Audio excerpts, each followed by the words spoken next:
Hi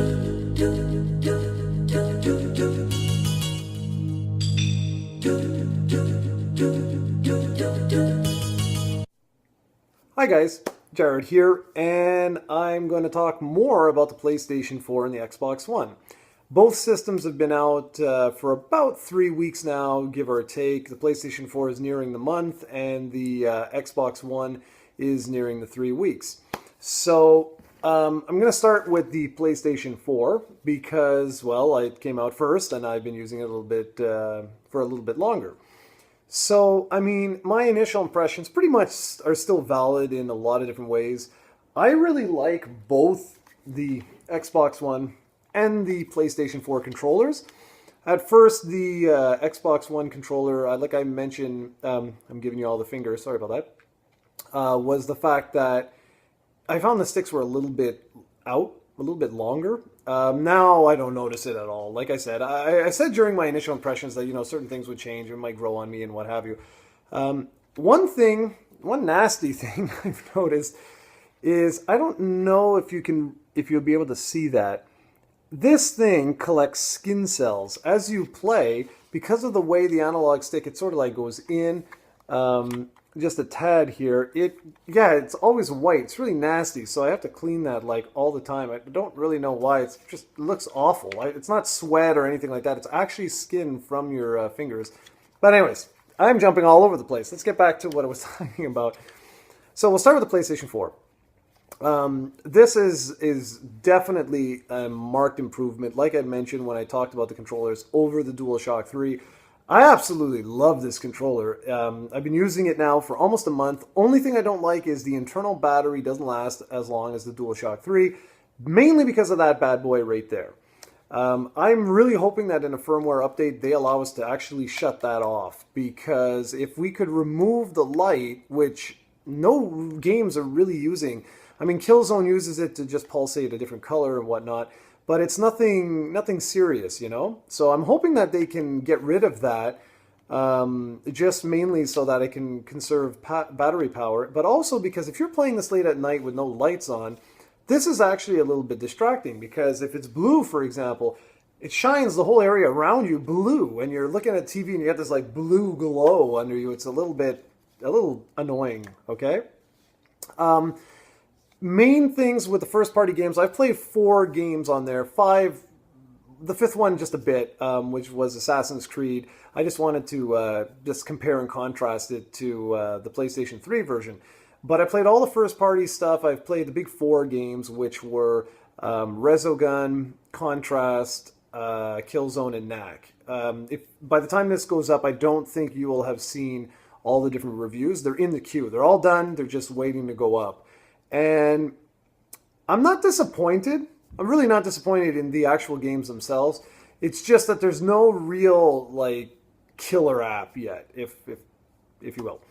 I think the best game right now is Resogun. I really enjoy that. That's just a really fun arcade type, sort of like a Defender clone, but made with today's graphics. I really enjoy it. It's just an all-around, just a really fun arcade game. Really like the share features. I haven't done too much, not gonna lie. Captured a whole bunch of footage, as you guys have seen, but I'm not really too convinced with the quality. When you press the share button, it goes to Facebook and stuff like that. It's all right. It's just nothing incredible. But I know a lot of you guys have been enjoying the Twitch features. That I've seen many people live streaming their games, and with the camera you can actually like see their face, you can read the comments and stuff like that, and do what people are saying or whatever. So that's pretty cool. I think that's kind of neat. Features for the system, just like the Xbox One, really disappointed with the multimedia features. I don't like the fact that both systems, it's like you have to use their stuff, and I'm not a fan of that. I already have movies, I already have music. Why can't I just plug in a USB thumb drive or an external hard drive and just read my content off the hard drive? So that's I know that's going to come in a later update, but hey, this is, you know, week 3 or a month or whatever it is. So whatever, that's where I am right now. So with the PlayStation 3, we're entering into the holiday season here, and I'm done with the PS3. I mean, there's still third-party games I'm going to check out, here and there. But for the big exclusives, I'm pretty much done. There's not much else coming out on the PlayStation 4 until next year, until we get Infamous or we get Drive Club, and then The Order will come out a little later on in the year. I'm sure there's going to be a bunch of indie games I'm going to check out and things like that, but pretty much for the launch coverage, I'm pretty much done now. And overall, it's a very impressive system. This is definitely catered to the gamers. This is like the gamers system. There's no question about it. They made vast improvements to the party system and all things like that.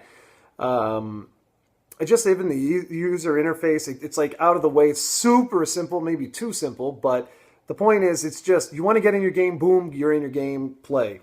Go to town, you're set. So I really enjoy that. But what's interesting, what I'm finding now is I don't know how often I'm going to use this compared to my Xbox One, at least for now. And here's why.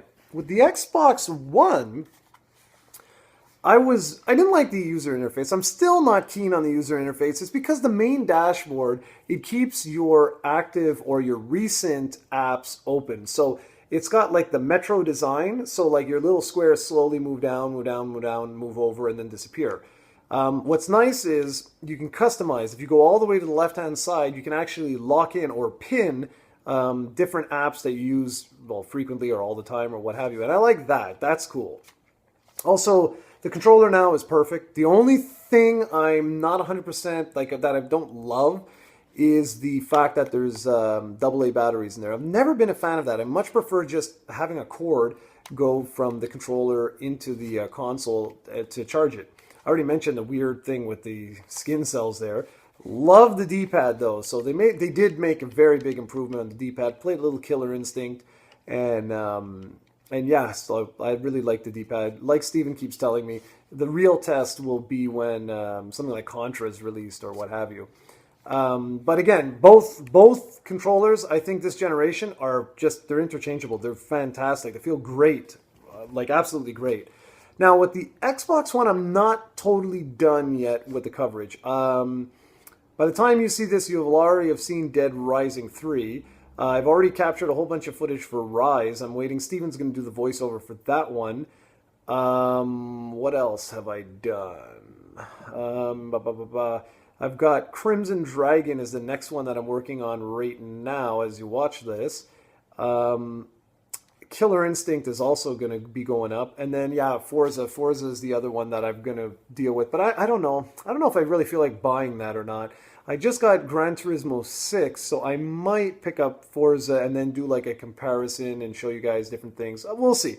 But the point is, software-wise, right now, Microsoft's in the lead. There's no question about that. Their games are simply more fun right now. Dead Rising 3. I went through that with Steven. We had a blast. An absolute blast. And then what was the next one? Oh yeah, Rise. Then I went through Rise, and that was really impressive. I don't know why mainstream media is just beating it with the ugly stick there. Everyone's saying it's garbage, it's this, it's that. It's not a revolutionary game, not in the least. But you know what it is? It's fun. It's a very fun 4 to 5 hour game. I know a lot of people are going to have problems with that. They'll be like, oh, what's this, that, and the other thing. But it's fun. What can I say? One of the things with Knack, for example, Knack could have been a Dead Rising 3 had it featured an online co-op mode. That's Dead Rising 3, if I played that by myself, I would never have finished the game. It's too repetitive. You're just going from one location to the next location, killing zombies and stuff, and that's it. Rinse, repeat, you're done. But when you add a buddy to the mix, everything becomes that much more fun.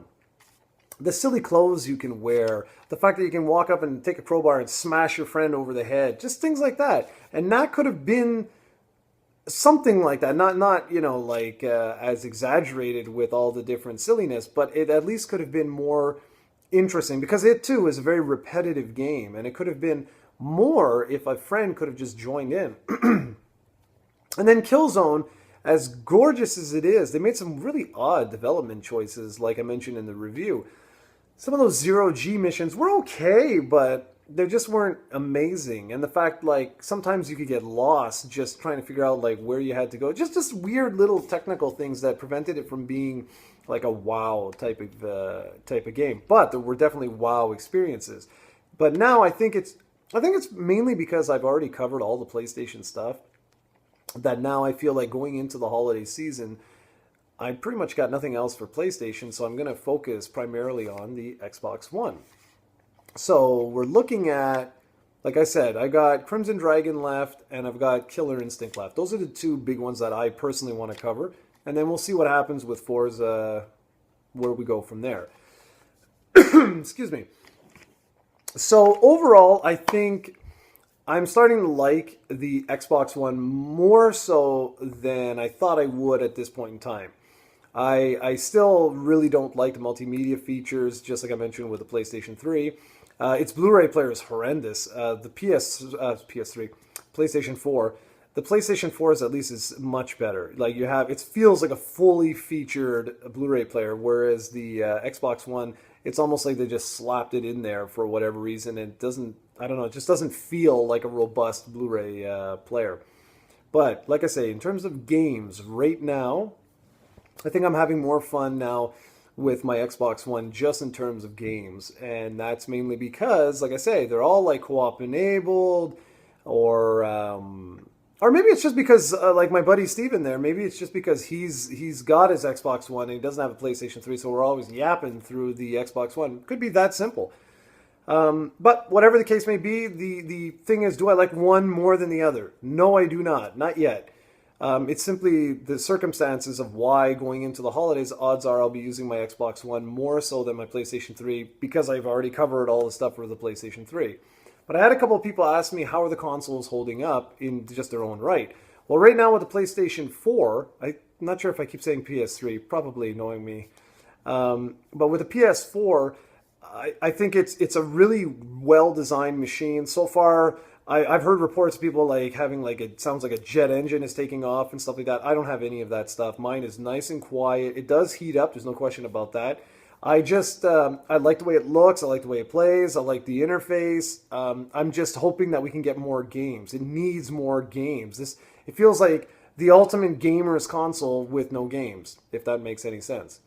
With the Xbox One, I'm not into all these snap features and all that. That's not who I am. I'm a gamer. I'm here for the games. Now, thankfully, with Microsoft right now, there are games. Like Killer Instinct. I'm probably going to spend all the holiday season just messing around with that game because I haven't been into fighters in a long time, and that's something that it interests me. We also got Forza 5, so I like car sims, and I'm going to probably check that out over the holiday season.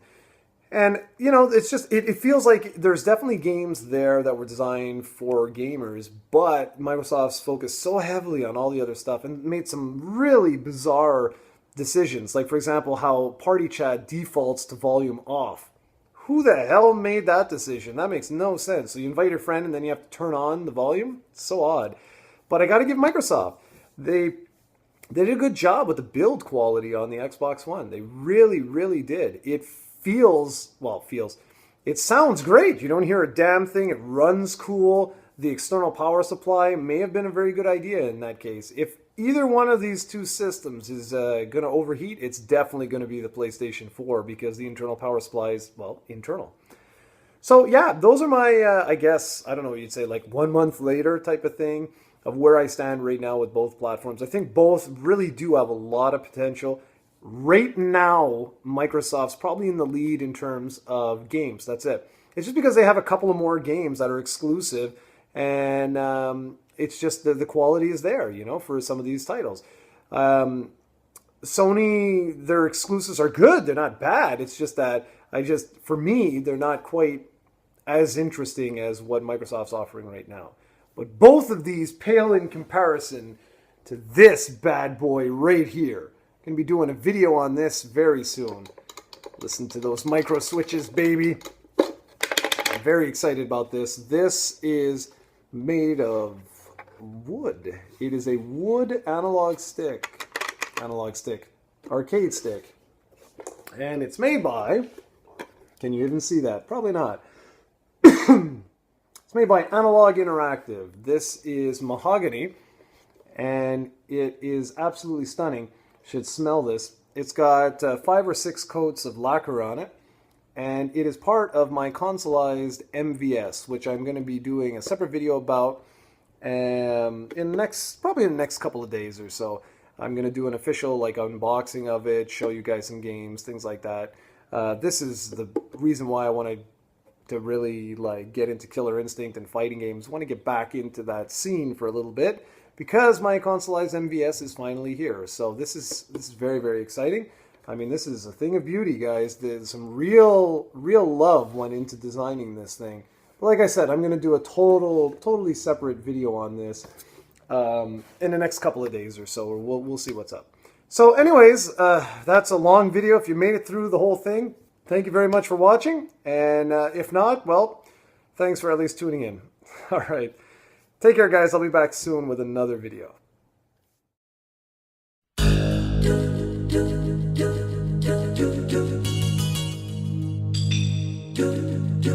Do